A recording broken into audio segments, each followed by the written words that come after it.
Fala, meus queridos, tudo bem com vocês? Sejam muito bem-vindos a mais uma aulinha do nosso curso de Química Orgânica aqui na nossa plataforma Hora da Química. Que bom revê-lo aqui. Seguindo aí então as nossas aulas, tenho certeza que você já passou pelo histórico da Química Orgânica, pelos postulados de Kekulé, pela classificação dos carbonos, pela classificação das cadeias carbônicas.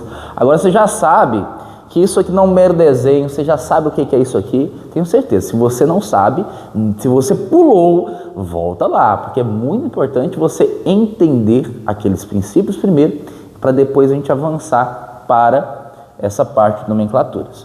Mas se você já está craque, já está sabendo, já está show de bola, afiado no negócio, vem comigo. Hoje a gente vai começar aí a parte de nomenclaturas, é uma parte que pega muita gente, é uma parte um pouquinho mais chatinha, um pouquinho mais complicada, mas eu tenho certeza que ao fim dessa sequência de aulas sobre nomenclatura você vai estar fera, craque no assunto, prontinho, preparado para fechar as questões de química orgânica dos vestibulares. Tranquilo? Papel e caneta na mão, não esquece do refrão, porque cadê a aprovação, não é mesmo? Vamos que vamos, estou te aguardando, bora lá. Bom, vamos lá então, pessoal, vamos começar aqui nossa aula de nomenclatura aqui dos compostos orgânicos, principalmente a parte que rege tudo, né? Nós temos aí algumas variações, né, de nomenclatura, tá? Por exemplo, quando você tem uma cadeia ramificada, quando você tem outros grupos funcionais, que aí você tem ali radicais, enfim. A gente vai focar agora na parte mais básica, tá, das cadeias carbônicas, que são os grupos mais básicos, os grupos mais recorrentes. Depois a gente vai aprofundando, a gente vai ver todas as nomenclaturas de todos os grupos, mas a gente vai focar primariamente nesses aqui que são os principais e a gente vai avançando assim na sequência de aulas, tudo bem? Vamos começar aqui então, ver como que se estrutura o nome de uma substância, tá? Nós temos aí vários nomes de substância, por exemplo, gás metano, propano, propanona, nós temos o etanol. Por quê? O que vem isso aí, né?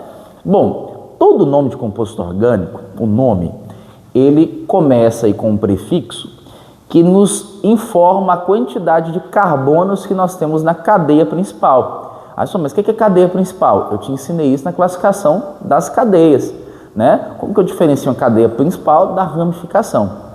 A cadeia principal, ela tem uma quantidade X de carbonos. Se eu tiver um carbono só, o nome começa com met. Se for 2 carbonos, et. Se forem 3, prop. 4, but. 5, pent. 6, ex. 7, hept. 8, oct. 9, none. E 10, dec. Opa! Então eu já tenho aqui algumas informações importantes. Toda vez que eu ver então a palavra etanol, et, então quer dizer que eu tenho quantos carbonos? 2. Então quer dizer que no etanol, o álcool que a gente conhece, tem 2 carbonos em sua estrutura. Ah, Lucas! Então quer dizer que o gás metano, met, tem 1 carbono só? Exatamente, é isso mesmo. Olha aí, como que fica fácil da gente analisar as coisas agora, sabendo desse prefixo. Então você já sabe, pela inicial do nome, você já sabe a quantidade de carbonos que ele tem. Mas não é só isso, né? Depois do prefixo, nós partimos para o infixo, que é o meio do nome, né? O meio do nome, ele nos dá aí detalhes sobre a estrutura da cadeia carbônica. Mais direcionado, ele nos dá informação do tipo de ligação que tem entre os carbonos. Se são ligações apenas simples, se tem ligação dupla, quantas ligações duplas são, se tem tripla, quantas ligações triplas nós temos, né? Por exemplo, se eu tiver apenas ligação simples, o infixo usado é an, metano. Então quer dizer que o carbono faz ligações simples, etanol. Então quer dizer que esse an é ligação simples. Ligação dupla, en. Então nós temos aí as nomenclaturas propeno, entendeu?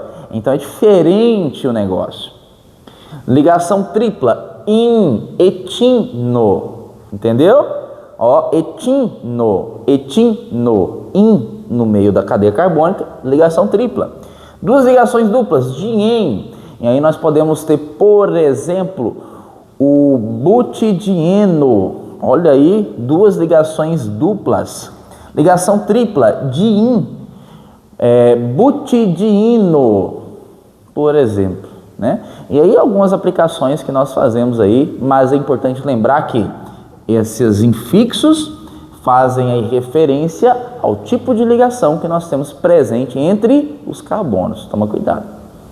Bom, dentre agora os hidrocarbonetos aqui, nós temos, falando dos hidrocarbonetos, né? Mas dentro dos grupos funcionais, nós temos alguns principais. Por exemplo, hidrocarbonetos, que a terminação do nome é com a vogal O.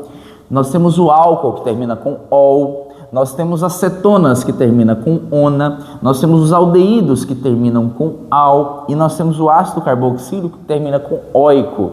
E ali nós poderíamos colocar outras características de outros grupos funcionais, mas a gente vai deixar para falar deles em cada aula respectiva daquele grupo funcional, tá? Na sequência de aulas aí, nós temos aulas só sobre hidrocarbonetos, só sobre cetonas, só sobre álcools, alcoóis, né? Só sobre ácidos carboxílicos e sobre cada outro grupo funcional, éter, éster, amina, amida, enfim, tá bom? Olha aí que você vai achar aí o grupo funcional que você deseja.